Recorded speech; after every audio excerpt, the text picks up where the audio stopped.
Definisi manajemen. Manajemen didefinisikan sebagai seni untuk mencapai hasil yang diinginkan secara gemilang dengan sumber daya yang tersedia bagi organisasi.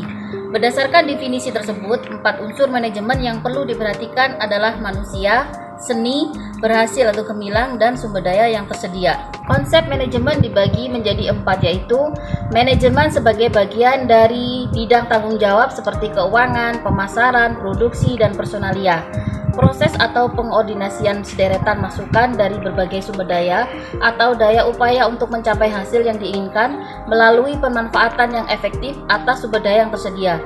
Pendekatan ini disebut konsep 6M yang terdiri dari money, uang, market, pasar, material, bahan, machinery, mesin, methods, metode, dan man, manusia.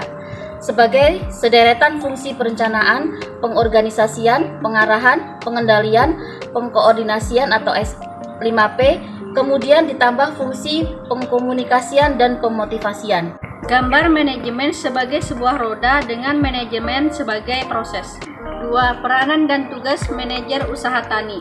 Terdapat 4 sudut pandang terhadap petani atau manajer usaha tani, yaitu A. Sudut pandang ekonomi, B. Sudut pandang sosial, C. Sudut pandang politik, dan D. Sudut pandang budaya.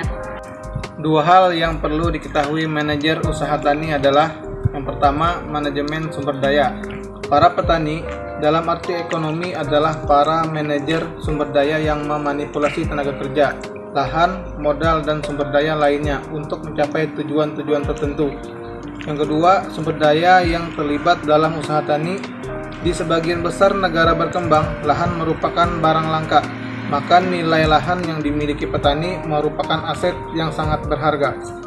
Pengambilan keputusan manajerial. Proses produksi pertanian merupakan sistem kompleks dinamis sebagai hasil perkawinan antara subsistem fisik dan sosial dalam kerangka waktu tertentu.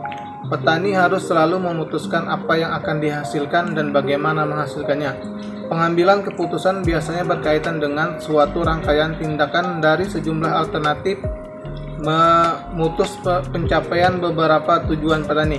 Proses pengambilan keputusan pada umumnya meliputi 6 langkah. Yang pertama, mempunyai gagasan dan menyadari adanya masalah. Yang kedua, melakukan pengamatan.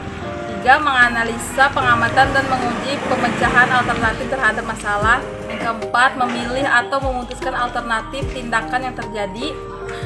Yang kelima, bertindak berdasarkan keputusan. Dan keenam, bertanggung jawab atas keputusan tersebut.